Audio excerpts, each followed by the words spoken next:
First reading, a reading from the first book of Kings, chapter 10, verses 1 to 10.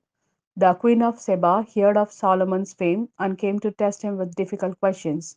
She arrived in Jerusalem with a very large retinue, with camels laden with precious and an immense quantity of gold and precious stones.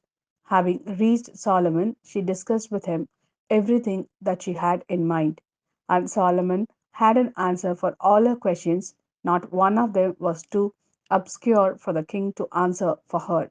When the queen of Sheba saw how very wise Solomon was, the palace which he had built, the food at his table, the accommodation for his officials, the organization of his staff, and the way they were dressed, his cupbearers, and the burnt offerings which he presented in the temple of Yahweh.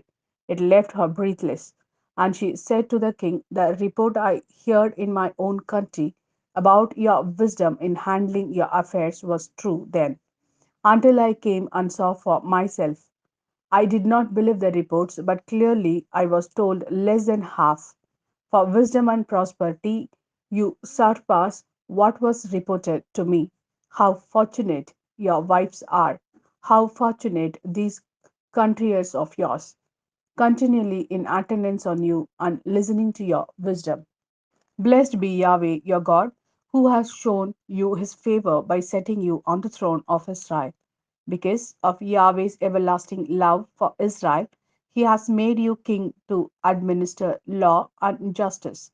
And she presented the king with 120 talents of gold and great quantities of precious and precious stones.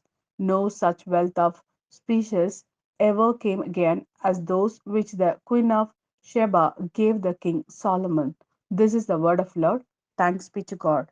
A reading from the Gospel according to Mark, chapter 7, verses 14 to 23. He called the people to him again and said, listen to me, all of you, and understand. Nothing that goes into someone from outside can make that person unclean. It is the things that come out of someone that make that person unclean. Anyone who has ears for listening should listen.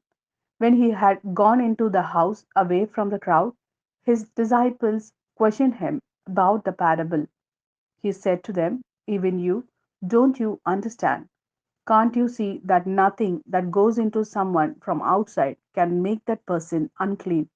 Because it goes not into the heart but into the stomach and passes into the sphere. And he went on, it is what comes out of someone that makes that person unclean.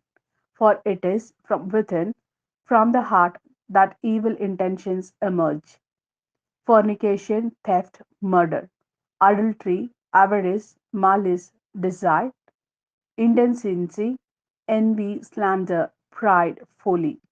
All these evil things come from within and make a person unclean.